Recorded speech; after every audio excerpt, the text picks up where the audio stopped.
काम करना अगर हो तो उसको सबसे पहले ज्वाइन करना पड़ता है। तो वो कैसे ज्वाइन कर सकते हैं वो देखेंगे। तो ज्वाइन करने के 3 वेज हैं। First is concatenate, second is merge and third is simply join. ठीक है, तो बेसिकली तीनों से एक जैसे ही काम होते हैं, मतलब एक ज्वाइन करने के लिए किसी एक को यूज कर सकते हैं, किसी को भी। तो let us C concatenate first. So in data frame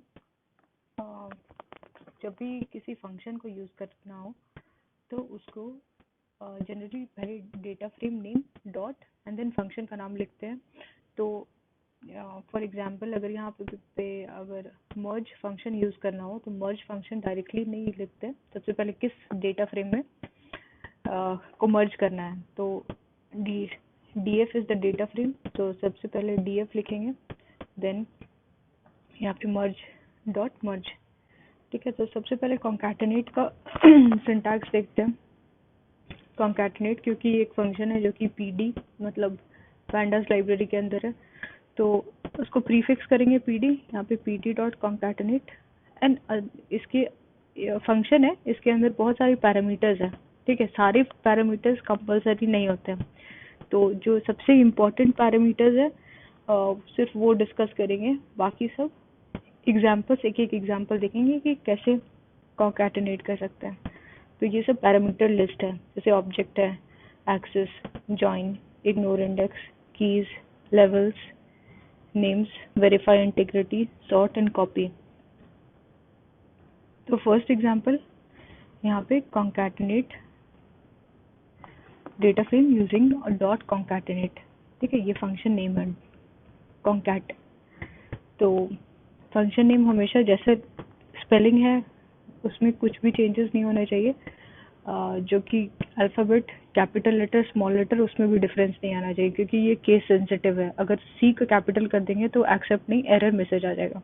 ठीक है, तो यहाँ पे सबसे पहले क्या कर रहे हैं, यहाँ पे एक क्या ये जब भी हैशटैग रहता है उसके बाद जो कुछ लिखा रहता है वो कमेंट लाइन है, तो वो एग्जीक्यूट नहीं होता है। तो कमेंट लाइन में क्या है, यहाँ defining a dictionary containing employee data, तो एम्प्लॉय डेटा को एक डिक्शनरी में सेव कर दिए, ये डेटा 1 है।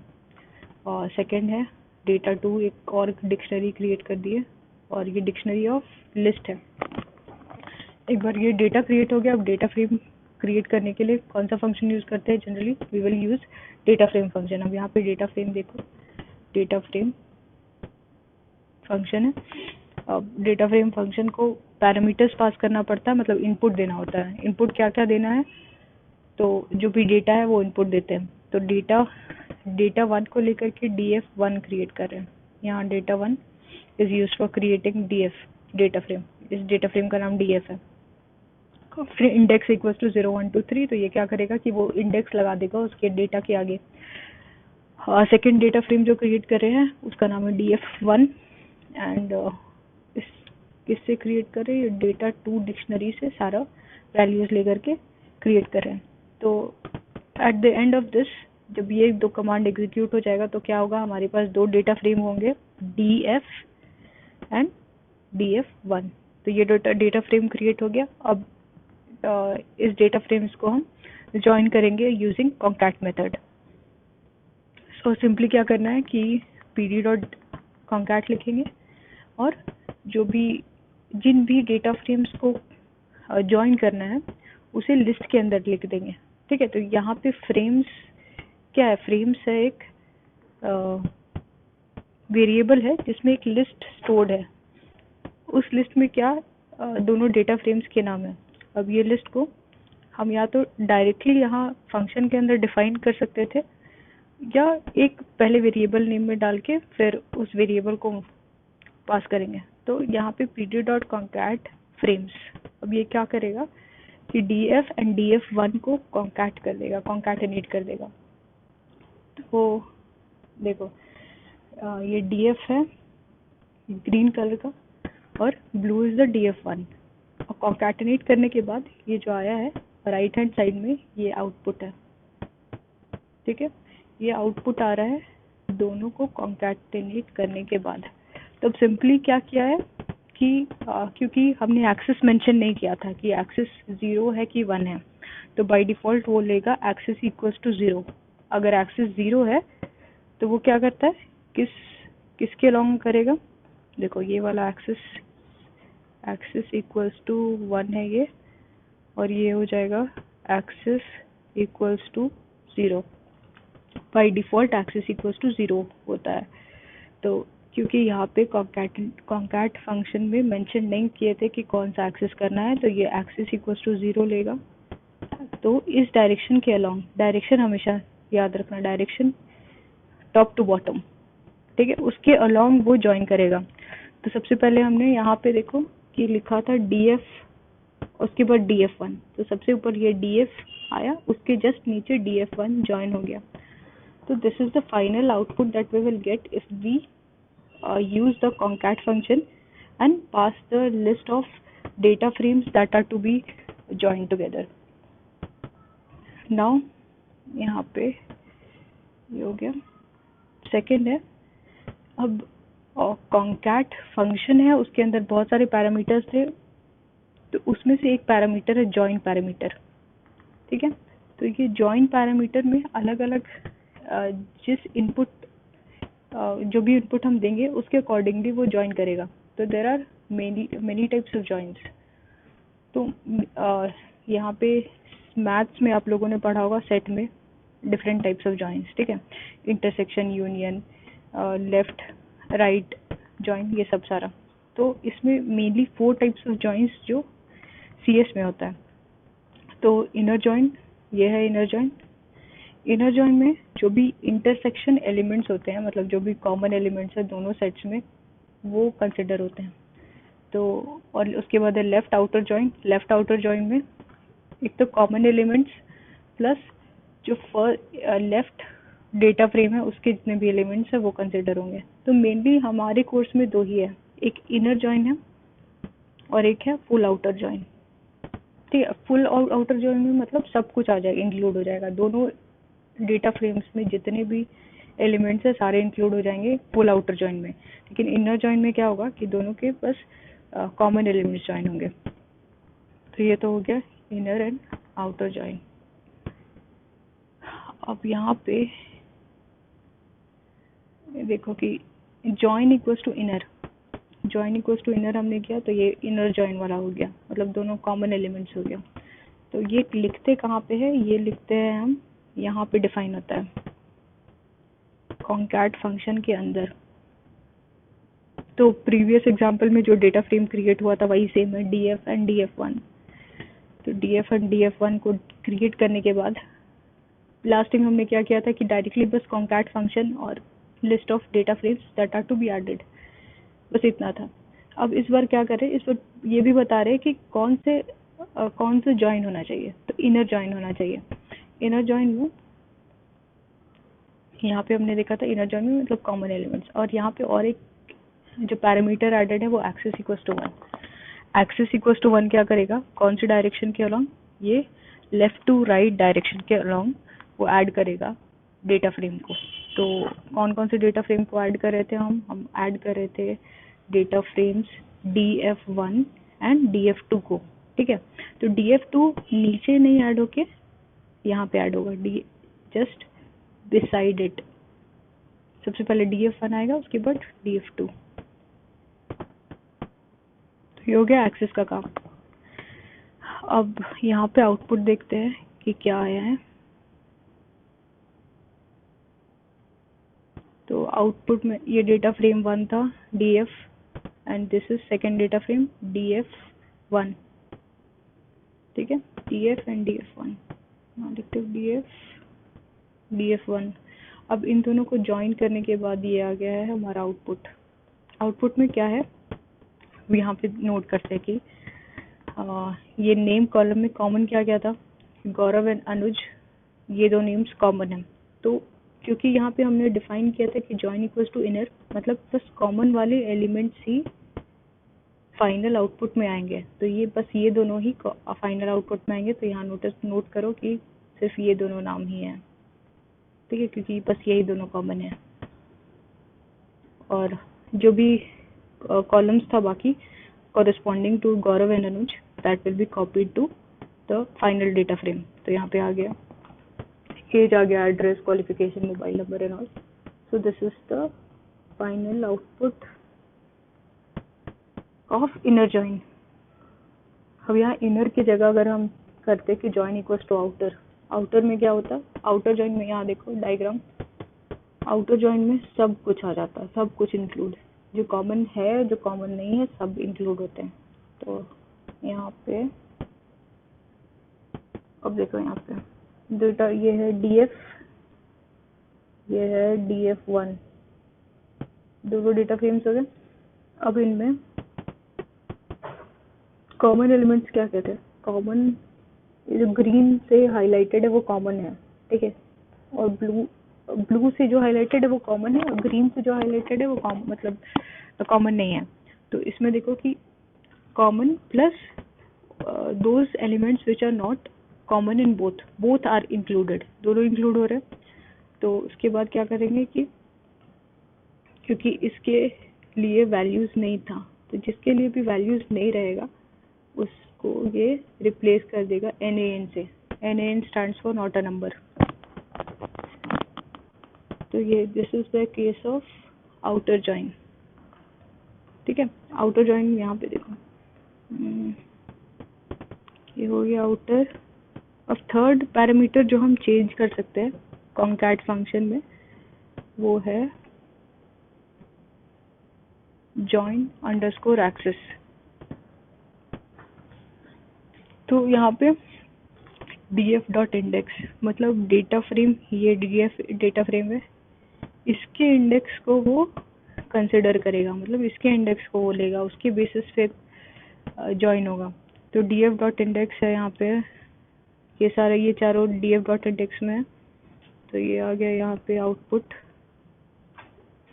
और जो df1 डॉट इंडेक्स है वो इंडेक्स नहीं आया, ठीक है। तो यहाँ पे एज जितने भी कॉलम्स है from the first data frame वो कॉपी हो गया।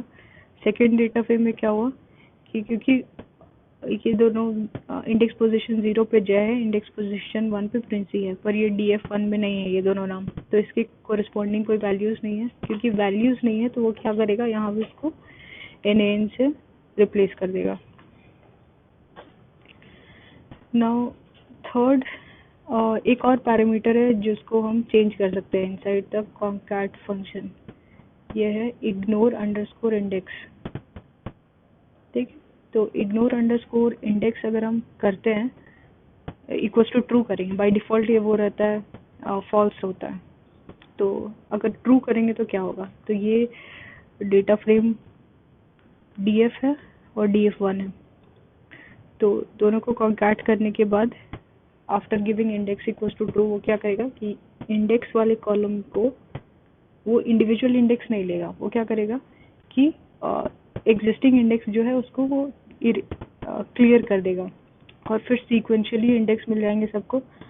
तो इंडिविजुअल इंडेक्स अगर होता तो यहाँ पे 0 1 2 3, उसके बाद फिर से DF1 का है 2 3 6 7, तो वैसे जाता। पर यहाँ पे वो क्या कर रहा है, इंडिविजुअल इंडेक्स जो है उसको हटा करके वो सीक्वेंशियल इंडेक्स दे रहा है। तो सीक्वेंस में we can see that it has 0 1 2 3 4 5 6 7। और उसके बाद ये हो गया, next is the key parameter. So if we use the key parameter use करने से पता चलता है कि जो फाइनल डेटा फ्रेम बना है ज्वाइन करने के बाद, तो कौन सा पार्ट उस डेटा फ्रेम का कौन से एक्चुअल डेटा फ्रेम से आया है। तो यहाँ पे फॉर एग्जांपल ये DF था and second one was DF1। अब DF1 को ज्वाइन करके ये फाइनल डेटा फ्रेम आया, ठीक है। बस अगर फाइनल डेटा फ्रेम आउटपुट में दिखे तो पता करना मुश्किल होता है कि कौन सा पार्ट कौन से डेटा फ्रेम से एक्सट्रैक्ट किया गया है। तो इससे यहाँ पे हम क्या कर सकते हैं कि एक और जो कीज पैरामीटर है उस पर डिफाइन कर सकते हैं x, y। तो x आ जाएगा फर्स्ट डेटा फ्रेम को रिप्रेजेंट कर रहा है, y यहाँ पे सेकंड डेटा फ्रेम को रिप्रेजेंट कर रहा है, और फाइनली x देखो x यहाँ 0 1 2 3 के साथ अटैच्ड है, मतलब ये जो पूरा पार्ट है ये एक डेटा फ्रेम का है, मतलब डीएफ से है, डीएफ का है, और जो जिसे हम रिप्रेजेंट कर रहे हैं एक्स के साथ.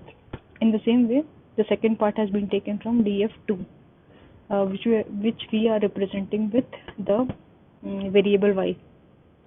तो अब यहाँ पे जब हम ऐसे 2 लेयर ऑफ इंडेक्स यूज करते हैं तो जानना आसान हो जाता है कि कौन सा पार्ट किस डेटा फ्रेम का पार्ट है. देन अब हो गया है ये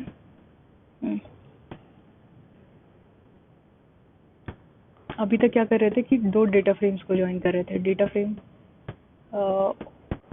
2D होता है और सीरीज 1D होता है. अगर सीरीज एंड डेटा फ्रेम को ज्वाइन करना पड़े तो क्या कौन सा फंक्शन यूज हो सकता है. तो सबसे पहले अगर सीरीज को डेटा फ्रेम के साथ ज्वाइन करना हो तो जनरली हम क्या करते हैं, हम उस सीरीज को उस कॉलम को एक नाम दे देते हैं. तो यहाँ पे एग्जाम्पल में ये लाइन क्रिएटिंग अ सीरीज, जब सीरीज क्रिएट कर रहे हैं तो इसको नाम दे देंगे नेम इक्वल्स टू सैलरी, ये लाइन. ठीक है, तो ये वाला लाइन आ गया. अब इससे कौन सा सीरीज क्रिएट हो रहा है, ये वाला सीरीज. ठीक है, ये सैलरी का जो कॉलम है ये एक सीरीज है. अब इस सीरीज को, ये सीरीज हो गया. अब सीरीज को डेटा फ्रेम के साथ ज्वाइन करना है तो जैसे जनरली लिखते हैं pd.concat, फंक्शन के अंदर एक लिस्ट पास करेंगे. लिस्ट में जिसको भी ज्वाइन करना है उसको लिखते हैं. तो इसमें किसको ज्वाइन करना है, इसमें we are trying to join DF and series का नाम S1 है. तो डीएफ एंड S1 को ज्वाइन कर रहे हैं. ज्वाइन करने के बाद फाइनल आउटपुट जो आएगा ऐसा आएगा. तो ये हो गया डेटा फ्रेम का पार्ट. और सीरीज का, ये सीरीज का नेम इक्वल्स टू सैलरी कर रहे हैं. इनिशियली यहाँ डिफाइन किए थे नेम इक्वल्स टू सैलरी, तो इसी वजह से जो कॉलम का नाम है वो सैलरी आ गया. तो ये फाइनल आउटपुट ऐसे आएगा. तो सेम है, अगर सीरीज को कॉन्कैट करना है डेटा फ्रेम को जैसे करते हैं सेम वे है. बस जब सीरीज को क्रिएट कर रहे हैं तब एक नेम पैरामीटर है जिसको डिफाइन कर देंगे तो कॉलम नेम सेट हो जाएगा. बाकी सब सेम है. नाउ कम्स मर्जिंग और जॉइनिंग. pd.merge, ये सिंटैक्स है इसका. अंदर जितने भी है ये सारे इसके पैरामीटर्स है जिसे हम चेंज कर सकते हैं और अलग अलग टाइप के आउटपुट मिलेंगे जिससे. तो पहला एग्जांपल देखते हैं मर्ज का. सबसे पहले 2 डेटा फ्रेम क्रिएट करें, df एंड df1 सेम है जो प्रीवियसली क्रिएट हुआ था. अब दोनों को प्रिंट करें तो df में देखो ये वाला आ गया है यहाँ पे, ये हो गया df and this is second is df1. अब यहाँ पे df एंड df1 को मर्ज करना है तो मर्ज फंक्शन के अंदर लाइन से डेटा फ्रेम्स के नाम को पास करेंगे. इसमें लिस्ट नहीं पास करें, इसमें डायरेक्टली डेटा फ्रेम के नाम को पास करें. तो df डेटा फ्रेम है, df1 है, पास किए. अब इसमें जो थर्ड पैरामीटर रहता है दैट इज ऑन कीवर्ड. ठीक है, ऑन, on इक्वल्स टू की. यहाँ पे जिस भी कॉलम के बेसिस पे मर्ज करना है उस कॉलम का नाम लिखेंगे. तो यहाँ पे कौन सा कॉलम है जिसको बेसिस बना रहे मर्ज करने का, की कॉलम. इसीलिए यहाँ पे ऑन इक्वल्स टू की लिखना है. ठीक है, ये है की कॉलम. अब ये की कॉलम के बेसिस पे मर्ज करेगा df एंड df1 को. तो देखो यहाँ पे आउटपुट जो आया है ये हो गया की कॉलम. अब की कॉलम में क्या था, 0 1 2 3 वैल्यूज 0 1 2 3. तो ये 0 1 2 3 फाइनल आउटपुट में आ गया. ठीक है, अब name age first data frame से डीएफ से लिया और age and qualification, address and qualification second से. तो ये हो गया first part, first data DF and DF one. तो दोनों को मर्ज करके जो फाइनल आउटपुट आता है ये हो गया फाइनल आउटपुट.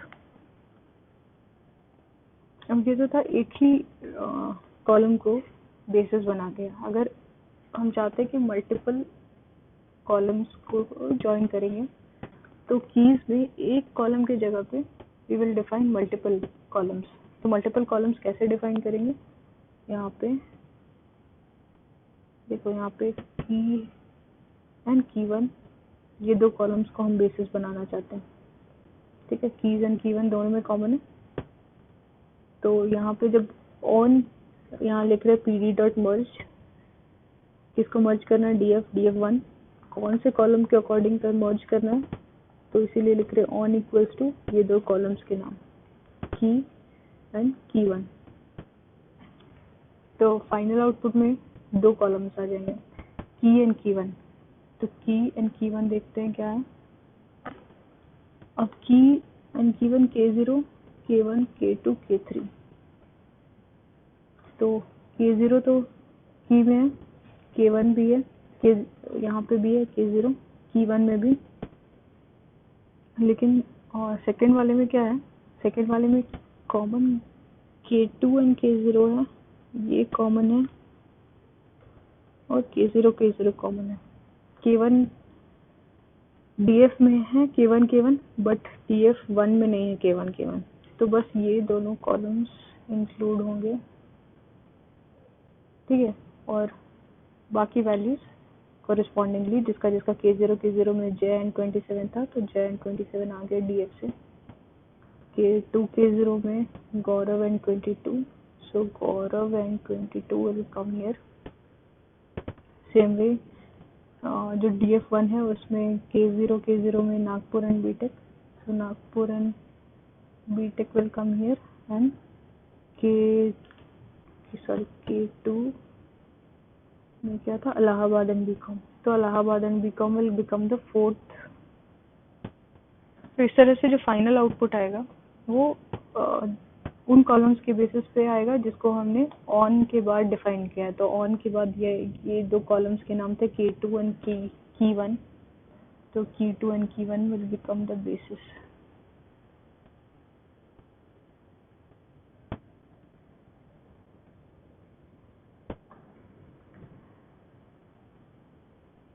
अब मर्ज जो फंक्शन है उसमें भी हम डिफाइन कर सकते हैं कि कौन सा ज्वाइन करना है। जैसे कॉन्कैट में था, mainly two types of join we were doing. कौन कौन सा कर रहे थे, एक तो इनर ज्वाइन था, एक आउटर ज्वाइन था। इनर ज्वाइन में जो भी कॉमन एलिमेंट्स थे, आउटर ज्वाइन में जो था वो सारे एलिमेंट्स इंक्लूड हो रहे थे। तो मर्ज में भी उसी तरह से हम डिफाइन कर सकते हैं कि कौन सा ज्वाइन होना चाहिए।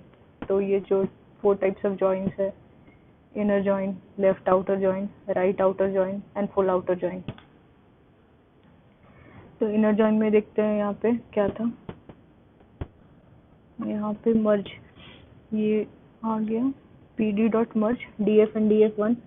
तो कॉन्कैट में क्या कर रहे थे कि जॉइन इक्वल्स टू जो भी ज्वाइन करना था, तो यहाँ पे जो पर डिफरेंस यही है कि जॉइन इक्वल्स टू की जगह हाउ इक्वल्स टू लिखते हैं। हाउ इज द पैरामीटर, तो ये पैरामीटर के बाद क्या लिखेंगे, जिस भी ज्वाइन को हमको करना है। तो जैसे यहाँ लेफ्ट ज्वाइन अगर करना है तो विल राइट लेफ्ट, तो this statement will perform a left join on the data frame df and df1। Same way यहाँ प्रीवियसली हमने देखा था ऑन किस लिए यूज होता है, तो after writing this statement we will get the final output as this. ठीक है, क्यों आ रहा है, क्योंकि लेफ्ट ज्वाइन कर रहे हैं। लेफ्ट ज्वाइन में क्या हो रहा है कि जो left part of data frame था उसके सारे एलिमेंट्स लिए जाते हैं लेफ्ट ज्वाइन में, पर राइट जो डेटा फ्रेम है उसके बस वही एलिमेंट्स आते हैं जो कॉमन है विद द लेफ्ट ज्वाइन। तो मतलब ये लेफ्ट का पार्ट था, ये राइट है, तो लेफ्ट के सारे एलिमेंट्स आ जाएंगे इस फाइनल में। तो देखो यहाँ पे K0, K1, K2, K0, K3, K1, तो सारे हैं। लेकिन राइट का बस वही है जो कि कॉमन था लेफ्ट से कॉमन क्या था, K0 एंड K2 K0। तो K0 यहाँ आ गया, K2 K0, बाकी सब तो नहीं है, इसका सारा इंक्लूड हो गया, इसका बस कॉमन वाला ही इंक्लूड हुआ। तो ये होता है किससे, इनर ज्वाइन, लेफ्ट ज्वाइन से। तो यहाँ पे लेफ्ट की जगह अगर राइट करेंगे तो वो राइट ज्वाइन करेगा। तो सेम वे अगर राइट ज्वाइन होगा तो राइट के जितने भी एलिमेंट से सारे इंक्लूड हो जाएंगे, लेफ्ट का बस कॉमन वाला इंक्लूड होगा। और क्या क्या कर सकते हैं हम, किस टाइप की जॉइन? Outer join. लेफ्ट हो गया, राइट हो गया, आउटर। आउटर का ये था कि आउटर जॉइन में जो भी है, चाहे वो फर्स्ट डेटा फ्रेम के हो चाहे सेकंड डेटा फ्रेम के हो, सारे एलिमेंट्स इंक्लूड हो जाते हैं। तो यहाँ पे सारे एलिमेंट्स इंक्लूड हो गए आउटपुट में। K0, K1, K2, K0, K3, K1, K1, K0, K3, K0. This is all about joins and merge operation.